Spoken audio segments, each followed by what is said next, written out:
Salut à tous, on se retrouve dans une masterclass d'acquisition LinkedIn présentée par Luc et moi. Luc, grâce au setting, a généré plus de 315 000 euros pour l'un de ses clients en l'espace d'un an. De mon côté, ça fait 2 ans que je crée du contenu et j'ai généré plus de 150 000 euros de chiffre d'affaires en ligne grâce à la création de contenu. Chaque mois, j'optimise de plus en plus ce process pour signer de plus en plus de clients. Le sujet du jour, c'est comment signer et attirer des clients sur LinkedIn. Est-ce que Luc, tu peux te présenter rapidement? Yes, carrément. Bah, merci en tout cas pour l'invitation là, Bastien. Moi, c'est Luc, donc j'ai 25 ans. Je crois que j'ai passé la barre des 5000 abonnés sur LinkedIn. Ça fait à peu près 3 ans que je fais du setting. Mais au début, en fait, je le voyais un petit peu comme une activité, on va dire, complémentaire parce qu'en fait, j'avais une activité donc dans le salariat. Donc, j'étais consultant en recrutement, plutôt spécialisé dans tout ce qui est recrutement pour des boîtes dans la comptabilité et la paye. Et en fait, voilà, ça s'est mal passé dans ces structures. Donc voilà, je me suis lancé dans l'entrepreneuriat depuis janvier 2024. Et maintenant, je coach mes clients donc sur la partie setting au quotidien. Donc en fait, je leur mets en place une stratégie de setting qui est puissante et qui leur permet de dialoguer efficacement avec leur audience en 90 jours, grosso modo. Et l'objectif, c'est de créer des conversations qui vont dire authentiques, bienveillantes et qui convertissent derrière, donc notamment sur la partie setting. Voilà un petit peu tout ce que je fais au quotidien. Ok, excellent. Donc vraiment spécialisé sur la partie setting actuellement en prospection. C'est ça, exactement, ouais, là pour le coup. Ok, excellent. Donc pour expliquer le topo de la vidéo, on a quelques questions à se poser chacun. Premièrement, je vais me présenter aussi rapidement. J'ai aussi un point sur lequel j'aimerais bien rebondir par rapport aux 315 000 euros bêta généré pour l'un de tes clients. Je pense qu'il y a vraiment beaucoup de choses à dire à ce niveau. Et donc, d'ailleurs, si vous êtes un créateur de contenu sur LinkedIn ou même que vous cherchez à faire de l'acquisition, cette vidéo est carrément faite pour vous. Il faut savoir que moi, de mon côté, j'ai 3500 abonnés, 3200, pardon. Luc vient de dépasser les 5000. Donc, on n'est pas du tout à des chiffres entre 50 000, 30 000 abonnés ou quoi que ce soit. Il est vraiment dans la même situation que vous. Et tous les conseils qu'on vous donne aujourd'hui, l'idée, c'est que ce soit le plus actionnable possible pour que vous puissiez implémenter des choses dès la fin de cette vidéo. Donc, pour me présenter, je m'appelle Bastien. J'ai 22 ans. J'ai une agence de ghostwriting depuis 1 an et demi. On a accompagné plus de 50 entrepreneurs sur LinkedIn, Twitter. Et maintenant, on fait de la rédaction de scripts pour YouTube et puis vidéos courtes, TikTok. On a vraiment beaucoup de clients en ghostwriting sur LinkedIn. Et depuis quelques mois maintenant, je lance un accompagnement où j'accompagne des entrepreneurs, des freelances, à eux-mêmes créer leur propre contenu et puis à générer des clients grâce à la création de contenu. Donc, voilà. Est-ce que Luc, tu peux détailler un peu plus comment tu as fait pour générer 315 000 euros pour l'un de tes clients en setting?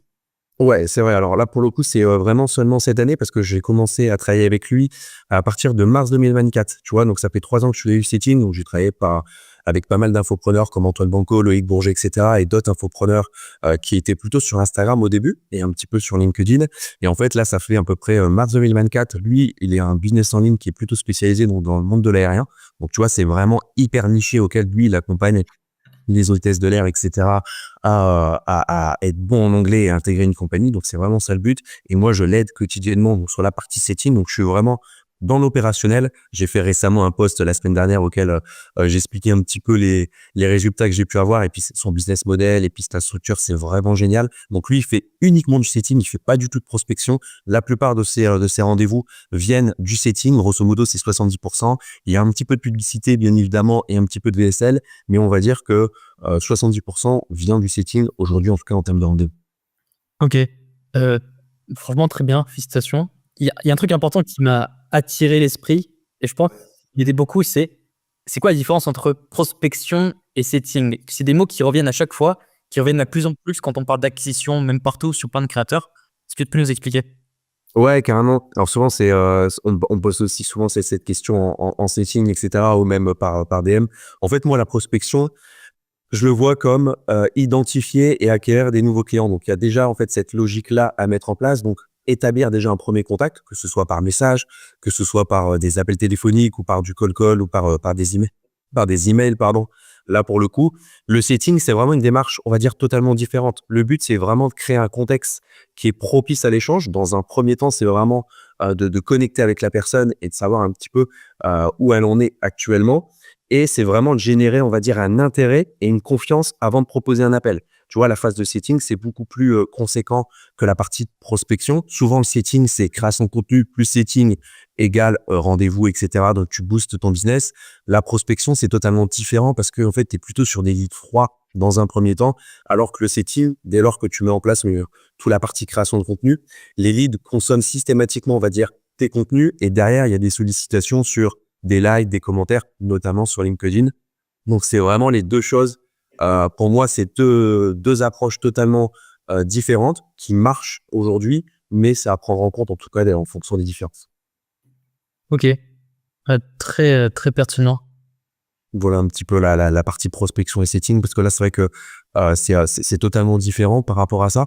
Toi, de ton côté, dans ton business, tu penses c'est quoi les ingrédients clés pour créer un post LinkedIn qui attire des clients sans jamais prospecter? Même si, bien évidemment, je pense que c'est assez indispensable de prospecter, mais toi, tu penses c'est quoi les ingrédients clés pour créer un bon post LinkedIn qui attire en tout cas? Un bon post, c'est une bonne question. Alors, je reviens avec toi, la prospection, c'est hyper importante et moi-même, j'en fais toujours la prospection. Donc, maintenant, l'objectif vraiment de la création de contenu, ça va être d'éduquer ton audience, d'éduquer tes leads dans l'objectif de chauffer les leads.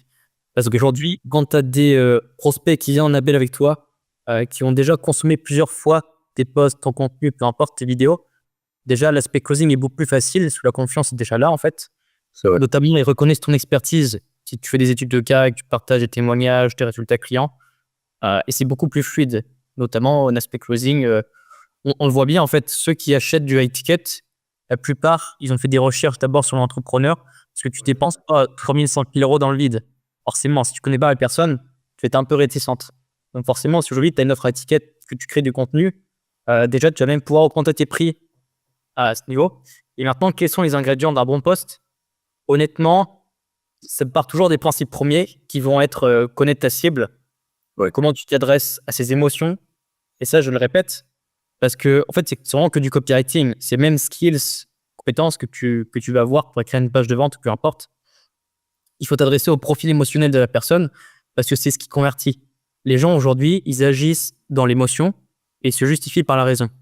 Donc c'est pour ça que c'est important premier ingrédient, ça va être de cibler les émotions de ton prospect. Et ce qui va marcher, sinon ton prospect ne va jamais se reconnaître, s'identifier. La deuxième chose, je dirais, c'est être régulier parce que tu ne peux pas convertir en écrivant un post. Même si j'ai accompagné un ami sur LinkedIn, le premier post qu'il a écrit, il a généré 1500 €, quoi. Ouais. Et en fait, il a fait une étude de cas sur un client très ciblé avec qui il était en discussion. Et franchement, le client a vu le post, le prospect du coup a vu le post. Il dit putain, c'est incroyable, j'ai envie de travailler avec toi. Et il l'a signé 1005 quelques jours après, quoi. Incroyable. Mais c'est vrai qu'il y a pas mal je trouve, de similitudes avec ce que tu dis là pour le coup sur la partie connaître son avatar client, connaître aussi les besoins de ton prospect. C'est ce qu'on retrouve aussi bien évidemment sur la partie setting et c'est ce qui fait la différence notamment sur la démarche en tout cas. Ouais. Donc, premier ingrédient, cibler les émotions, connaître l'avatar client. Deuxième, la régularité, c'est extrêmement rare de convertir en un post. Il faut vraiment être régulier et être courant dans la durée. Le troisième, je dirais, c'est qu'il faut créer de la confiance. Et c'est notamment pour ça qu'il y a beaucoup de personnes qui font du personal branding sans savoir pourquoi ils font du personal branding. C'est ça ce que je dis. Le fait de parler de soi, de même se montrer en vidéo, de montrer sa voix, en fait, tu crées beaucoup plus de confiance et de connexion. Et c'est hyper puissant parce que ton prospect n'achètera jamais chez toi tant qu'il n'a pas confiance dans le vendeur. Ouais, carrément là pour le coup. C'est sens. Ah ouais, carrément, je suis totalement d'accord avec toi là. C'est vrai que si on est mauvais en personal branding et puis en création de contenu, derrière c'est plus compliqué, surtout que c'est la phase en tout cas qu'il faut mettre en place, surtout d'avoir une vraie stratégie de contenu. Et je pense que tu vas être d'accord avec moi, mais je pense que une stratégie de contenu est adaptable en fonction de chaque type de personne. Et chacun a sa stratégie en fonction bien évidemment de ses valeurs et puis de ce qu'il souhaite aussi postuler et poster notamment sur LinkedIn quoi. Ouais, absolument. Stratégie de contenu ultra importante parce que si tu n'as pas de fil rouge à suivre, tu ne sais pas où tu vas. Il faut dans un premier temps que ta stratégie de contenu soit alignée avec ton objectif. Donc nous aujourd'hui, on accompagne des clients qui veulent juste de la notoriété, de la visibilité. Donc on est plus sur une stratégie de contenu, de la viralité, de la croissance, de la confiance. Et on a d'autres, c'est plus génération de leads. Dans ce cas, ouais, il y a forcément la partie prospection qui est toujours importante. Ouais, stratégie de contenu orientée sur la conversion pure et dure, quoi. Ok, ouais, je vois. Et d'ailleurs, comme toi ou comme moi, on est beaucoup sur LinkedIn Ouais, et on remarque que le marché vraiment devient de plus en plus concurrentiel. c'est clair. Et je voulais savoir, par rapport à toi qui est spécialisé là-dedans, sur l'aspect conversion en message privé, est-ce que la prospection, ça marche toujours? Il y a quand même de plus en plus de personnes qui se positionnent aujourd'hui et Ouais. des messages que tu reçois littéralement tous les jours. Ouais, c'est clair, je suis totalement d'accord avec toi. Je crois que je reçois au moins 5, 6. Alors, c'est vrai qu'il y a la prospection, je pense qu'elle marche toujours, mais avec des nuances. Aujourd'hui, si tu fais de la prospection de manière agressive, honnêtement, je pense que si tu fais du volume, tu as quelques rendez-vous, mais je pense que niveau relation et niveau connexion, comme j'en parlais juste avant sur la partie bienveillance et la partie naturelle, elle est catastrophique parce que derrière, tu crées pas de relation, tu crées pas de connexion, tu n'apportes pas de la valeur systématiquement dans des conversations. Et là, c'est plus compliqué. Et surtout, moi, c'est ce que je dis avec les structures que j'accompagne, notamment sur la partie LinkedIn et Instagram, c'est qu'en fait, quand on n'est pas connecté avec la personne, imaginons on les a pas dans les relations, bah, en fait, on a qu'une fois la chance de faire bonne impression. Donc, ça veut dire que ton message, il doit être hyper percutant, il doit être naturel et il doit être bienveillant parce que si la personne n'accepte pas ta demande de connexion, en fait, tu perds un lead. Et si tu fais que de la prospection hyper agressive, là, c'est super compliqué. Et souvent, c'est vrai que les personnes ont du mal avec la prospection et le setting, donc ils savent pas faire la différence. Donc, ils pensent qu'ils font les deux ou ils pensent que c'est un peu la même chose, mais c'est vraiment deux choses et deux aspects différents. Et c'est bien d'avoir une partie prospection et une partie setting, notamment quand on crée du contenu en tout cas. Ok. Donc, la partie prospection, c'est vraiment cold outreach. Tu vas DM des personnes qui t'ont jamais connu de base. Et setting, ça va être orienté beaucoup plus sur un trafic tiède qui t'ont déjà vu, soit ils sont abonnés, soit ils ont engagé. C'est ça? C'est ça, exactement. Ouais, on remarque en fait une certaine sollicitation sur nos contenus. En fait, ça peut être des likes, ça peut être des commentaires, ça peut être un DM qui nous envoie parce qu'ils veulent savoir ou ils posent des questions sur nos offres ou ce qu'on souhaite ou avoir un avis sur tel sujet. Là, on rentre directement dans l'inbound et dans l'outbound, c'est vraiment quelqu'un qui nous connaît pas et qui sait pas spécialement ce qu'on fait au quotidien. Et là, on rentre plus dans une manière de prospection. En fait, on rentre dans la partie prospection et après, on peut faire un petit peu de setting, mais la phase de setting arrive plutôt en milieu de conversation quand on essaye de connecter avec différents biais psychologiques, là pour le coup, pour rentrer en contact avec la personne. Mais dans un premier temps, ça va être prospection outbound et setting, c'est plutôt de l'inbound, donc des personnes qui nous connaissent actuellement. Ok. Ah, c'est c'est bien expliqué. Donc la différence, elle est vraiment importante à connaître. Ouais, exactement, ouais, c'est vrai. Et puis après, c'est vrai que souvent, le setting, il prend tout son sens quand c'est pas seulement d'envoyer des messages, tu vois, mais c'est vraiment de créer un contexte qui est favorable. Tu vois, moi, des fois, je rentre dans une phase de setting où c'est ça, en fait, la manière et le mindset est un peu différent sur la partie prospection et setting. C'est que sur la partie prospection, on pense tout de suite au rendez-vous.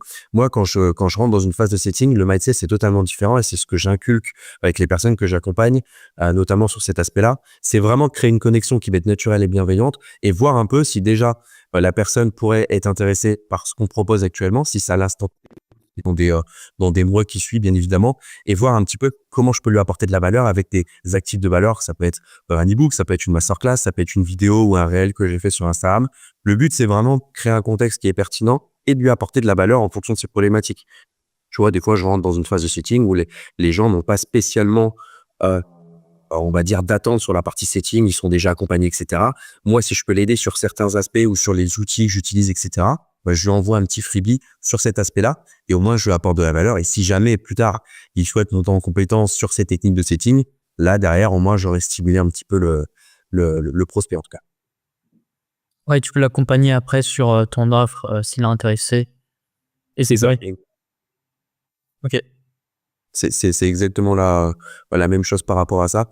Mais toi, pour revenir un petit peu à ton secteur et à ton business, c'est vrai que en ce moment, je vois pas mal de personnes, tu sais, qui sont des fois à 5, 6 ou 7 000 abonnés, mais qui font pas beaucoup d'impressions sur leur poste, mais qui arrivent quand même à convertir, tu vois, pas mal de rendez-vous par semaine.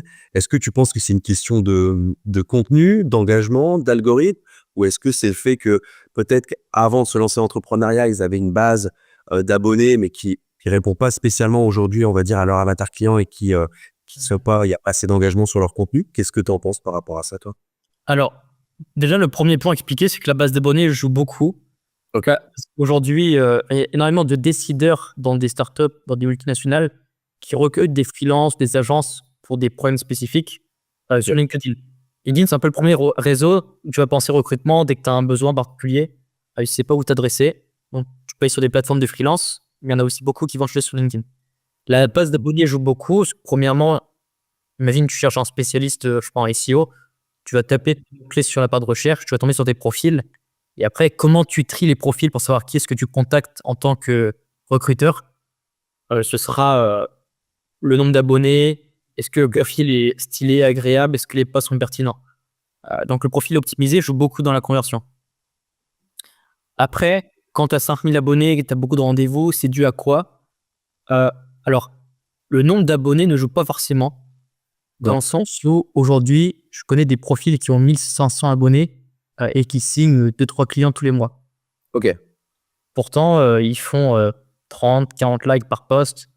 Et c'est juste parce qu'ils ont une bonne stratégie de conversion et une bonne stratégie de conversion en setting prospection, quoi, ton domaine. Et quand tu relis les deux, c'est un excellent combo. Et en fait, tu as les opportunités des rendez-vous tous les mois. Et j'ai envie de dire, il faut toujours revenir au principe qui est de, OK, quand tu as envie de proposer ton offre, qu'est-ce qui intéresse ton prospect? Ton prospect, par quelle étape il doit passer pour se dire, OK, en fait, Bastien, il peut m'intéresser. Son service, il m'intéresse. J'ai envie d'en savoir plus. Je vais prendre un appel. C'est vraiment dans cette logique où tu dois segmenter ton contenu, puis ensuite les messages que tu envoies. Je sais pas si j'ai bien répondu à ta question. Ouais, carrément, là, je vois pas, parce que c'est vrai que j'avais discuté avec un infopreneur, tu vois, la semaine dernière, qui lui avait à peu près 7000 abonnés sur LinkedIn. Mais en fait, avant, il était développeur, on va dire. Il avait beaucoup de personnes qui étaient développeurs dans sa communauté et il s'est lancé à son compte, donc toujours dans la partie développeur, graphiste, etc. Mais vraiment dans l'entrepreneuriat. Et il me disait, voilà, c'est vrai que j'avais pas mal de développeurs dans mon réseau, mais ils interagissent pas spécialement sur mes contenus. Et j'ai l'impression que mes impressions, c'est à cause parce que j'ai une belle base quand j'étais développeur dans le salarié. Mais en fait, là, aujourd'hui, c'est pas ces personnes-là qui commentent mes contenus. Donc, j'ai l'impression que l'algorithme LinkedIn, tu sais, il me bloque ou il me bloque par rapport à ça. Donc, c'était ça, c'est ma question et la problématique. Ok, donc sur l'aspect, là en l'occurrence, peut-être qu'il a changé de marché inconsciemment, parce que quand tu communiques et que tu t'adresses que à des développeurs avec un langage technique, où tu fais des posts, comment créer du code, moi je suis pas développeur, et tu fais des idées de contenu très nichées pour les devs, il va être réductionnant au dev par défaut. Ce qui est bien, c'est que tu vas te vers les bots qui sont en ta niche, des personnes qui sont freelance comme toi. Ce qui est mauvais parce que tu ne dois pas forcément avoir de clients. Parce qu'aujourd'hui, les clients vont pas se reconnaître dans un langage hyper technique. Ils vont quoi s'identifier quand tu pars dans des sujets beaucoup trop techniques. Parce qu'aujourd'hui, dis-toi que les mecs, imagine, là, je m'adresse à un développeur, les mecs qui te recrutent, c'est pas des développeurs, c'est des RH ou des businessmen. Il faut que tu parles à leurs douleurs, leurs problèmes, leurs frustrations, ce genre de choses. Donc, ça va être par exemple, comment raccourcir le temps de création d'un SaaS, comment mettre en place une feature rapidement. Si tu es en front-end, tu peux développer l'aspect UX, UI, intuitivité de la plateforme. Donc, il y a plein de sujets à voir qui va vraiment intéresser ta cible. Ok. Et toi, tu penses que il y a certains secteurs d'activité auxquels ils font plus d'impression que d'autres? Par exemple, je sais pas, marketing, communication, c'est un secteur qui parle plus à certains types de personnes et puis ils font plus d'impression que, imaginons, si on parle de fiscalité ou de, je sais pas, d'agroalimentaire, par exemple, ou ça a pas spécialement d'impact, en tout cas, sur l'algorithme LinkedIn? Alors, pour moi, oui, il y a de l'impact. Ok. Et je vais te dire un peu les top sujets qui marchent beaucoup en façon de contenu. Ce sera tout ce qui est le green, un peu écologie, conserver la planète. Ça joue beaucoup. À mon avis, on a tous vu des posts dans notre feed. J'ai préservé la planète, j'ai fait telle action qui était bien pour l'humanité. Et d'un coup, le post, il a 300 likes. Tu crois pourquoi? Donc, ça, c'est vraiment le premier sujet. Parce que ça joue sur une émotion spécifique qui est la bienveillance. Et on dit beaucoup que LinkedIn, c'est un réseau d'hypocrites parce que les gens interagissent pour se faire bien voir. Peut-être inconsciemment, mais il y a une partie des gens qui font pour ça, en fait. Ok. Il y a les patrons, les collègues qui voient les interactions, qui voient les commentaires. Et donc, tu vois un post bienveillant, je vais mettre un pouce bleu, je vais mettre un commentaire bienveillant. Et forcément, in fine, le post monte dans l'algorithme et ça devient un top sujet. Et le deuxième sujet, ce serait, voire même le premier, je mettrai l'écologie en deuxième, le sujet du recrutement, du bien-être salarial, le management, vraiment cet aspect-là, un peu plus corporate, parce que LinkedIn, à la base, c'est un réseau de recrutement. C'est vraiment un réseau pour recruter, trouver des profils. Donc, quand tu fais des posts sur le recrutement, sur le bien-être au travail, sur ce genre de choses, pour moi, il y a moyen que ça marche bien, quoi. Ouais, ça cartonne ça, les types de postes. Là, avant, moi, j'étais dans le recrutement. Alors, je faisais très peu de postes, mais dès que je mettais un poste sur le recrutement, c'était la folie, quoi. Ouais. D'ailleurs, j'ai une question, parce qu'il y a un truc qui me revient beaucoup et que j'entends, c'est est-ce que quand on est une femme et qu'on fait des selfies ou quoi que ce soit, est-ce que ça fonctionne mieux sur LinkedIn? Parce qu'il y a plein de femmes qui réussissent sur LinkedIn en ce moment. J'ai l'impression que les hommes galèrent beaucoup plus. Et quand j'en parle autour de moi, il y en a qui se disent ah, mais c'est une femme, elle fait 100 likes par post quand t'as mis sa tronche. Je sais pas ce que t'en penses, toi. Ouais, après, je sais pas trop. Après, c'est vrai que, tu vois, c'est malheureux, mais c'est un constat et les gens, je vais peut-être là, je vais peut-être passer pour quelqu'un un peu, mais souvent, quand t'es quelqu'un de plutôt joli, etc., que ce soit dans le recrutement, et moi, j'ai fait du recrutement dans des secteurs où c'était plutôt que des hommes, bah, que tu le veuilles ou non, quand t'es joli, que ce soit pour un homme ou pour une femme, t'as beaucoup plus de possibilités et t'as beaucoup plus de likes, imaginons, sur les réseaux sociaux. Faut pas se le dire. Tu vois, c'est plutôt, en tout cas, c'est ce que je remarque et c'est ce que je vois, moi, aujourd'hui. Si on est plutôt, beau gosse ou joli, derrière, ça va attirer quelque chose parce qu'il va y avoir des likes, faire des commentaires, même sur les réseaux. Et en plus, dans le recrutement, des fois, je voyais, puis j'accompagnais aussi certaines structures, elles me disaient, ah bah oui, bah, franchement, elle a vraiment pas mal de qualités, mais, puis en plus, elle est jolie. Et tu vois, c'est le en plus ou en plus, c'est ça. Puis même si t'essayais de leur expliquer, oui, mais ok, c'est vrai que voilà, c'est une belle femme, etc. Mais aujourd'hui, on recrute sur la partie compétences, on recrute sur la partie mindset et voir si c'est en lien avec les équipes. Mais il y a toujours cette notion aussi, bien évidemment, et je pense que c'est dans la culture aussi française de, bah voilà, le fait que d'être jolie, etc. Je pense que ça a un gros impact et c'est un peu sous-estimé, je pense. À mon goût. Ouais. Donc, si vous êtes une femme, faites du personal branding sur LinkedIn, votre business va marcher. C'est clair. Ah bah là, pour le coup, je pense que, alors je sais pas si une femme a plus de possibilités qu'un homme sur les réseaux sociaux. Ça serait un sujet hyper pertinent et de faire un podcast sur ça. Si il y en a, ils ont des solutions ou même ils ont des statistiques sur cet aspect-là. Mais j'aimerais bien savoir si là, une femme a plus de possibilités qu'un homme s'il se lance, imaginons, sur LinkedIn ou sur Instagram ou sur n'importe quelle plateforme, en tout cas. Ouais, carrément. Parce que d'un côté, tu as l'aspect like, commentaire, passion. Mais est-ce que derrière, il y a la conversion qui suit, quoi? C'est une question auquel j'ai pas la réponse. J'espère. Sur n'importe quel profil, tu peux faire beaucoup de vues, être bien vu, avoir une bonne base d'abonnés. Mais on prend l'exemple d'Insta, il y a plein de personnes qui ont 10 000 abonnés, 30 000 et qui galèrent, quoi. Qui n'ont pas de firme, qui n'ont pas de sponsoring, quoi que ce soit, quoi. Ouais, Bref. ouais, c'est vrai. Après, je pense qu'on est aussi dans une société où, dans le sens où je vois avec les personnes qui font l'entrepreneuriat, qui sont dans le business en ligne, quand ils parlent de chiffres, d'argent, de mindset ou même d'expatriation, je remarque que des fois, les femmes prennent bien tarif quand même sur les réseaux. Alors, il y a certains hommes qui prennent tarif aussi, mais quand tu vois certains commentaires, faut avoir les reins solides. Après, bien évidemment, c'est les haters sur les réseaux, mais tu vois, je pense qu'il y a une part beaucoup plus conséquente, notamment quand tu es une femme, quand tu gagnes de l'argent et que, imaginons, t'es expatrié à l'étranger, etc. Notamment sur certains cas, je vois que c'est un peu hardcore des fois de temps en temps. Ok. Ouais, je comprends tout à fait, je vois ce que tu veux dire. Et je pense qu'il y a des hommes aussi qui seront taclés, bien évidemment, mais je pense que faudrait savoir un petit peu en termes de stats, parce que moi, je suis très statistique par rapport à ça, mais je pense que ouais, la part doit être un peu supérieure, notamment sur la partie fin, quoi. Ouais. Maintenant, pour revenir à l'aspect setting, prospection, Ouais. de ton côté, pourquoi je dirais même que 90% des gens n'ont pas de résultats en prospection? Parce que quand tu poses la question des entrepreneurs, est-ce que tu as testé de prospecter? La plupart, ils vont te dire oui, soit j'ai la flemme, soit j'ai pas le temps. Il y en a qui vont te dire aussi, j'ai essayé, j'ai pas de résultat, ça ne marche pas. Ouais.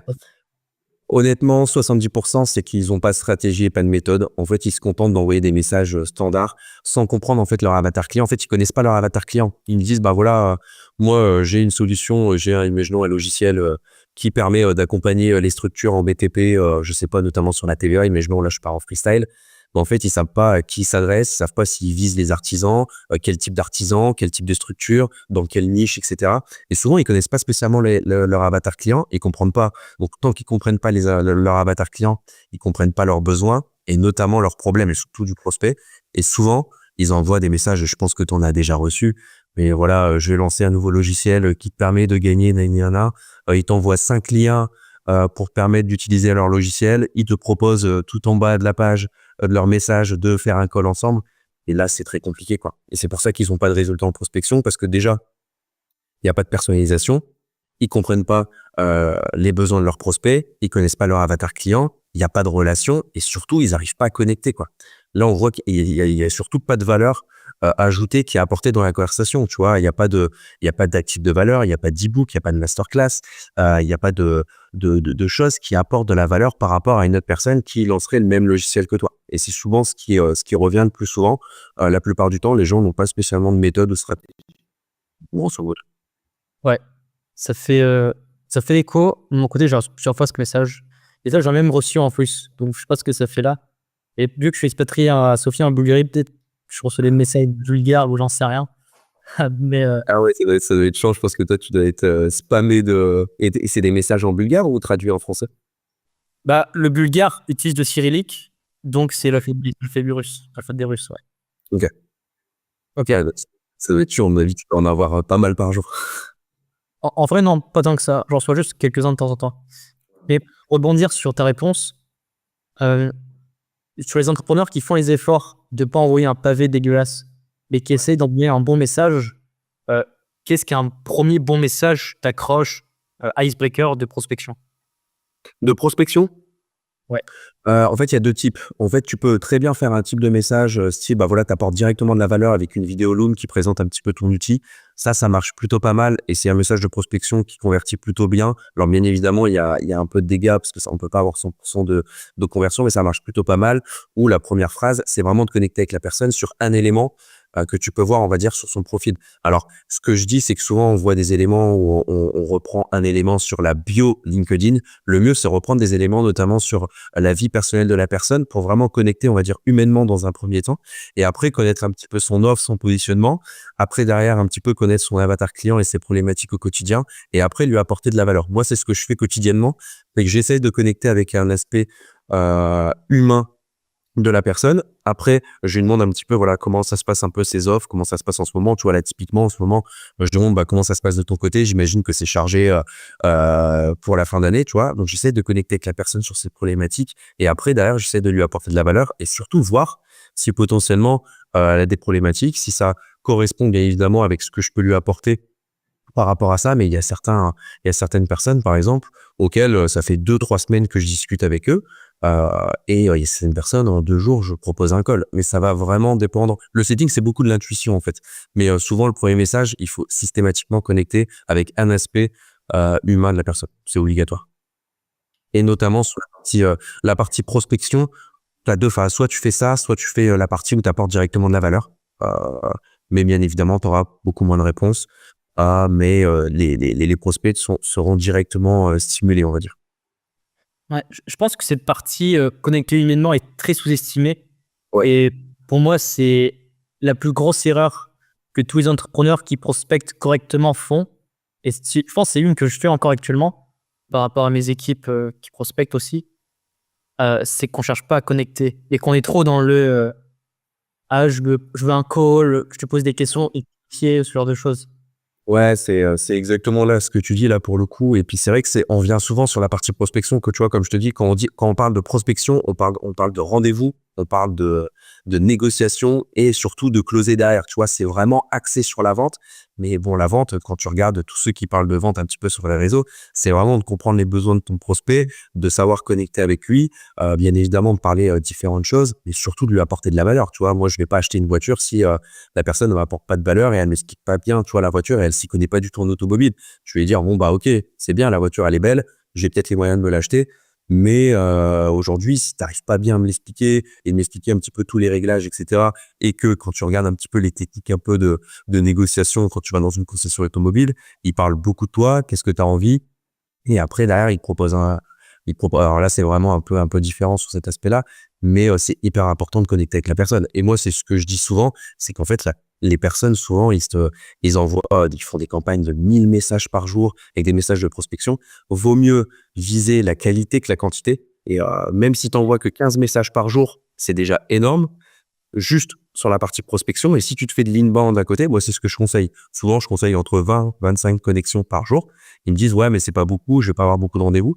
Mais derrière, s'ils arrivent à convertir, je sais pas, imaginons 30% des conversations, c'est déjà énorme, quoi. Ouais, ouais, c'est vrai. Ok. Moi, j'étais parti du principe que la prospection, c'est plus du bourrinage que de l'actualité.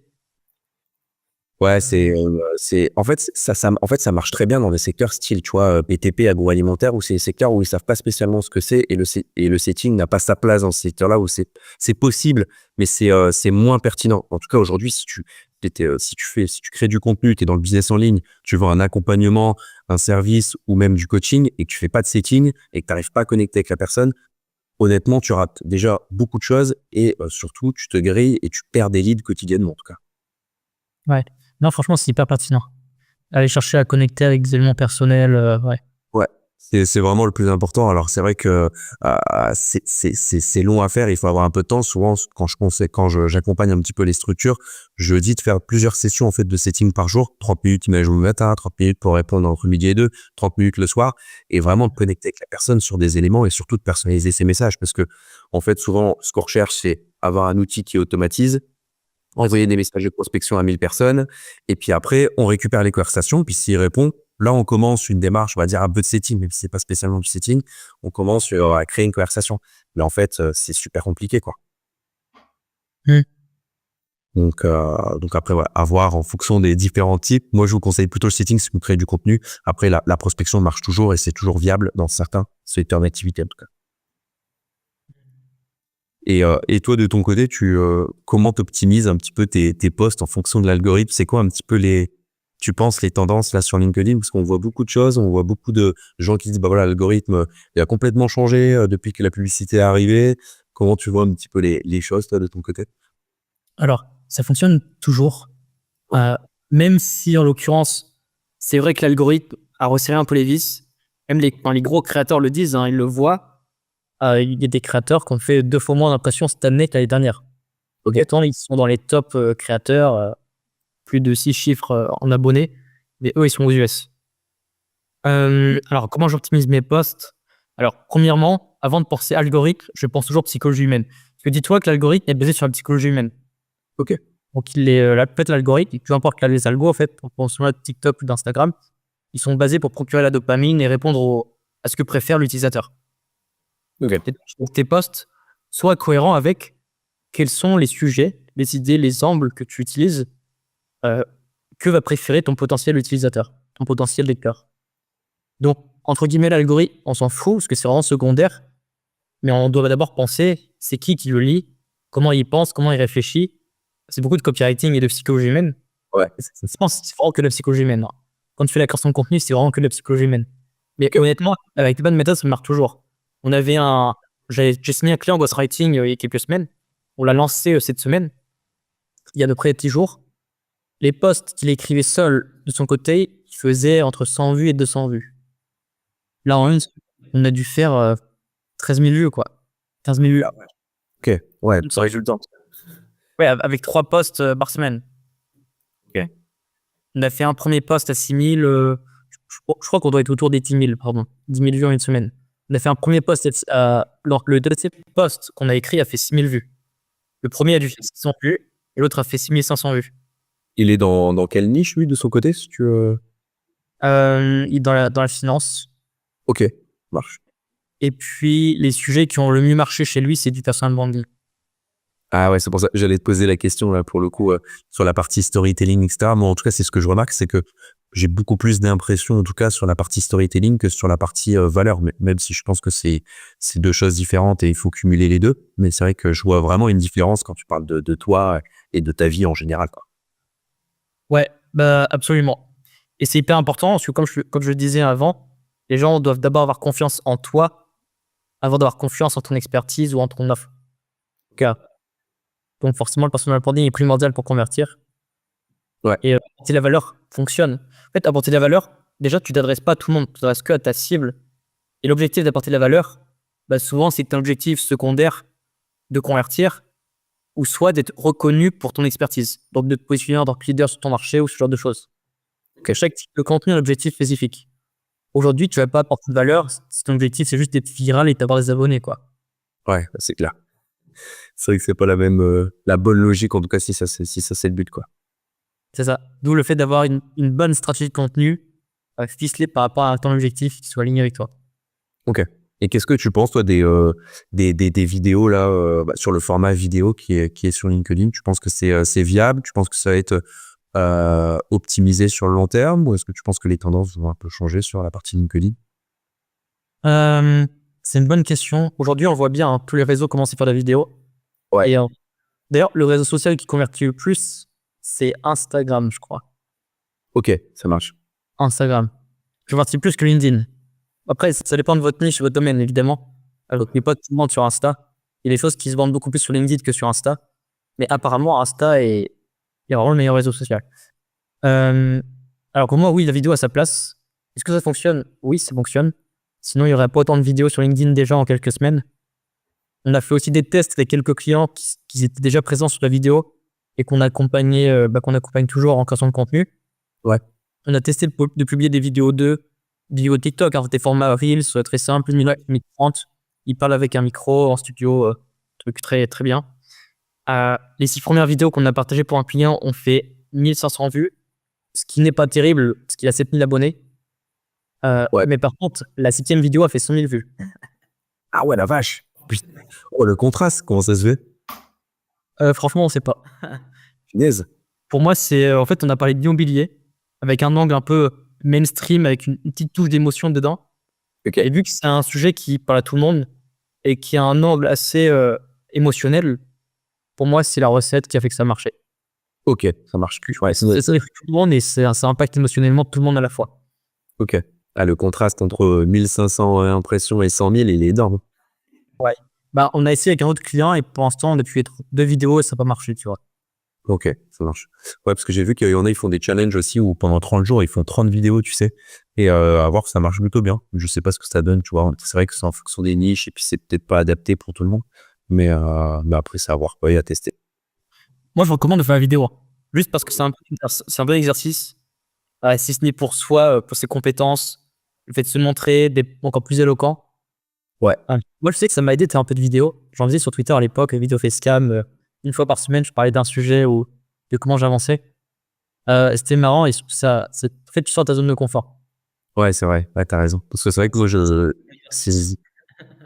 ouais, c'est clair. Parce que moi, j'ai hésité aussi parce que comme je fais un peu de vidéos aussi sur Instagram, je me suis dit, en soi, c'est le même format. Est-ce que je le mettrais pas sur LinkedIn? Alors après, c'est vrai que des fois, je crée du contenu sur Instagram qui est propre à Instagram. Donc, voir un peu ce que je peux mettre à disposition sur LinkedIn. Mais c'est vrai que je sais pas, je me tâte en ce moment, c'est encore en réflexion. Moi, je te dirais de tester. Hein. Franchement, t'as rien à perdre. Oui, c'est vrai. Ouais, c'est clair. Peut-être pour Nouvel An, petit cadeau de l'année en 2025. Allez hop, je mets quelques vidéos. Hâte de voir ça. Ouais, carrément. Bon, on arrive à la fin de cette vidéo. D'ailleurs, dites-nous dans les commentaires si vous avez des sujets, même des questions que vous voulez qu'on exploite pour la prochaine fois. Peut-être si ce genre de format vous intéresse, je pourrais même réinviter Luc la prochaine fois. Carrément, avec plaisir. Ce sera avec plaisir. Donc, posez-nous vos questions. Quels sont les différents sujets, les différents contenus qu'on souhaite qu'on apporte de la valeur là-dessus. Et puis, merci pour le visionnage. On se retrouve à la prochaine fois. Yes, merci. Merci en tout cas, Bastien, pour l'invitation. Merci à toi. Ciao. Salut. End record.